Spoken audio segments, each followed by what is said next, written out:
ভারত ও পাকিস্তানের সম্পর্ক মানেই দীর্ঘমেয়াদী উত্তেজনা, সীমান্ত সংঘর্ষ, কাশ্মীর ইস্যু এবং সন্ত্রাসবাদ ও পাল্টা সামরিক অভিযানের বাস্তবতা। তবে সাধারণ মানুষের মনে প্রশ্ন থেকেই যায়, যদি আবার দুই দেশের মধ্যে বড় পরিসরে যুদ্ধ শুরু হয় তাহলে বাংলাদেশ কী পদক্ষেপ নেবে।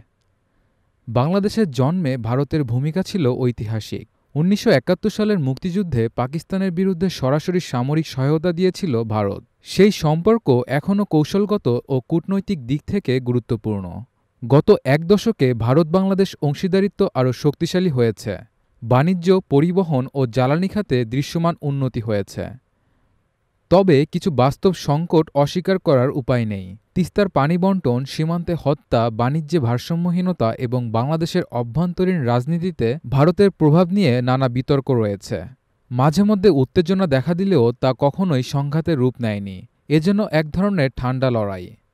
অন্যদিকে পাকিস্তানের সঙ্গেও বাংলাদেশের কূটনৈতিক সম্পর্ক বজায় আছে, তবে সেটি সীমিত পর্যায়ে। কখনো কখনো ১৯৭১ সালের ইতিহাস নিয়ে মতবিরোধ দেখা গেলেও সাম্প্রতিক সময়ে কিছু পরিবর্তনের ইঙ্গিত পাওয়া যাচ্ছে। এমন প্রেক্ষাপটে দুই প্রতিবেশী দেশের টানাপোড়েনের মাঝে বাংলাদেশ কী করবে তা নিয়ে রয়েছে অনেক হিসাব নিকাশ। বিশ্লেষকদের মতে বাংলাদেশ কোনো পক্ষ নেবে না, বরং সবার সঙ্গে বন্ধুত্ব, কারো সঙ্গে বৈরিতা নয়, এই পররাষ্ট্র নীতিতেই বাংলাদেশ অবিচল থাকবে। যুদ্ধ নয়, শান্তিপূর্ণ সহাবস্থানে বিশ্বাস করে বাংলাদেশ। দেশের সার্বভৌমত্ব রক্ষায় সরকার সদা সচেষ্ট থাকবে বলে জানিয়েছেন প্রধান উপদেষ্টা ড. মোহাম্মদ ইউনূস।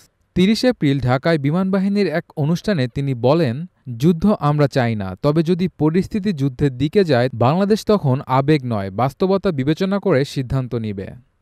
পাক ভারত যুদ্ধ হলেও বাংলাদেশ নিজের স্বার্থ, নিরাপত্তা এবং ইতিহাসের দিক বিবেচনা করেই অবস্থান নেবে। কূটনীতিকদের মতে শেষ পর্যন্ত সংঘাতে নয়, শান্তিপূর্ণ সমাধানে নেতৃত্ব দেওয়াই হবে বাংলাদেশের কৌশল।